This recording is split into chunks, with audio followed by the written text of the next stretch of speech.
ओम नमो भगवते वासुदेवाय नमो नमः। जय श्री कृष्णा। आप सभी को जया एकादशी की अत्यंत हार्दिक शुभकामनाएं। मित्रों, जया एकादशी का व्रत माघ माह के शुक्ल पक्ष की एकादशी तिथि पर रखा जाता है। इस दिन श्री हरि विष्णु और माता लक्ष्मी की पूजा आराधना करने से भक्त को विशेष फलों की प्राप्ति होती है। साथ में इस दिन व्रत करके और अपने इस व्रत के पुण्य को अपने पितरों को दान करने का विशेष महत्व है। ऐसी मान्यता है कि जो भी कोई साधक जया एकादशी का व्रत रखता है, उसे इस दिन जया एकादशी की व्रत कथा भी अवश्य सुननी चाहिए। इस व्रत कथा को सुने बिना आपका व्रत अपूर्ण होता है। तो मित्रों, आज की वीडियो में हम सुनेंगे श्री हरि विष्णु की अत्यंत ही पावनदायिनी जया व्रत कथा। तो चलिए शुरू करते हैं। एक समय की बात है, धर्मराज युधिष्ठिर भगवान श्री कृष्ण से बोले, हे भगवान, आपने माघ माह के कृष्ण पक्ष की शर्तिला एकादशी का अत्यंत सुंदर वर्णन किया। आप स्वदेज, अंडज, उद्भिज और जरायुज चारों प्रकार के जीवों के उत्पन्न, पालन तथा नाश करने वाले हैं। अब आप कृपा करके माघ शुक्ल एकादशी का वर्णन कीजिए। इसका क्या नाम है, इस व्रत को करने की क्या विधि है और इसमें किस देवता का पूजन किया जाता है। श्री कृष्ण युधिष्ठिर के ऐसा कहने पर कहते हैं, हे राजन, इस एकादशी का नाम जया एकादशी है। इसका व्रत करने से मनुष्य ब्रह्म हत्यादि पापों से छूटकर मोक्ष को प्राप्त करता है तथा इसके प्रभाव से भूत, पिशाच इत्यादि सभी योनियों से मुक्त हो जाता है। इस व्रत को विधि पूर्वक करना चाहिए। अब मैं तुमसे पद्म पुराण में वर्णित इसकी महिमा की एक कथा सुनाता हूँ। देवराज इंद्र स्वर्ग में राज करते थे और अन्य सभी देवगण सुखपूर्वक स्वर्ग में रहा करते थे। एक समय इंद्र अपनी इच्छा अनुसार नंदन वन में अप्सराओं के साथ विहार कर रहे थे और गंधर्व गान कर रहे थे। उन गंधर्वों में प्रसिद्ध पुष्पदत्त और उसकी कन्या पुष्पवती और चित्रसेन तथा उसकी स्त्री मालिनी भी उपस्थित थे। साथ ही मालिनी का पुत्र पुष्पवान और उसका पुत्र माल्यवान भी वहीं उपस्थित थे। पुष्पवती माल्यवान को देखकर उस पर मोहित हो गई और माल्यवान पर काम बाण चलाने लगी। उसने अपने रूप लावण्य और हाव भाव से माल्यवान को अपने वश में कर लिया। हे राजन, वह पुष्पवती अत्यंत सुंदर कन्या थी। अब वह इंद्र को प्रसन्न करने के लिए भांति भांति के गान करने लगी, परंतु परस्पर मोहित हो जाने के कारण उनका चित्त भ्रमित हो गया था।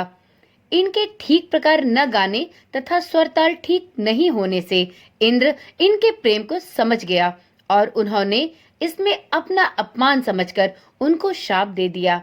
इंद्र ने कहा, हे मूर्खों, तुमने मेरी आज्ञा का उल्लंघन किया है, इसलिए तुम्हारा धिक्कार है। अब तुम दोनों स्त्री पुरुष के रूप में मृत्यु लोक में जाकर पिशाच रूप धारण करो और अपने कर्म का फल भोगो। इंद्र का ऐसा श्राप सुनकर वे अत्यंत दुखी हुए और हिमालय पर्वत पर दुख पूर्वक अपना जीवन व्यतीत करने लगे। उन्हें गंध, रस तथा स्पर्श आदि का कुछ भी ज्ञान नहीं था। वहां उनको महान दुख मिल रहे थे। उन्हें एक क्षण के लिए भी निद्रा नहीं आती थी। उस जगह अत्यंत शीत था, इससे उनके रोंगटे खड़े रहते और मारे शीत के दांत बसते रहते। एक दिन पिशाच ने अपनी स्त्री से कहा कि पिछले जन्म में हमने ऐसे कौन कौन से पाप किए थे जिससे हमको यह दुखदाई पिशाच योनि प्राप्त हुई है। इस पिशाच योनि से तो नरक के दुख सहना ही उत्तम है, अतः हमें अब किसी प्रकार का पाप नहीं करना चाहिए। इस प्रकार विचार करते हुए वे अपने दिन व्यतीत कर रहे थे। दैव योग से तभी माघ मास में शुक्ल पक्ष की जया नामक एकादशी आई।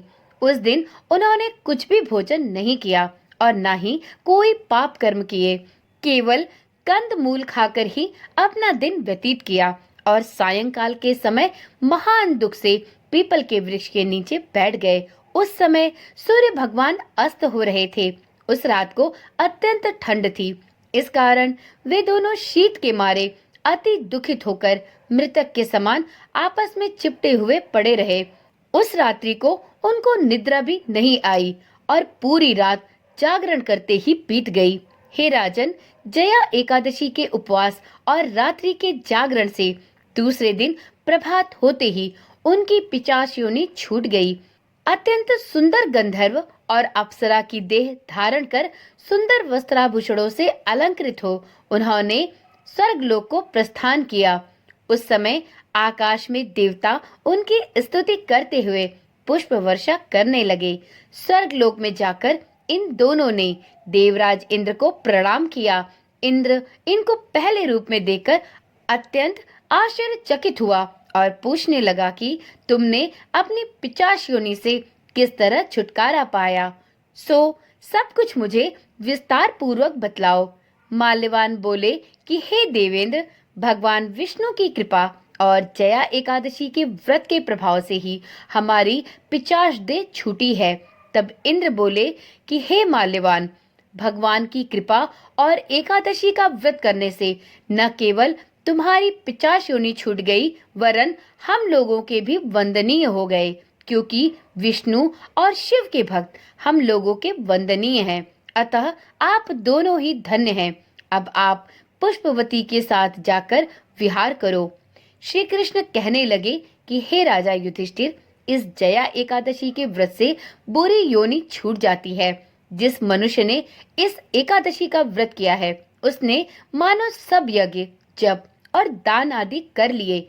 जो मनुष्य जया एकादशी का व्रत करते हैं वे अवश्य ही 1000 वर्षों तक स्वर्ग में वास करते हैं।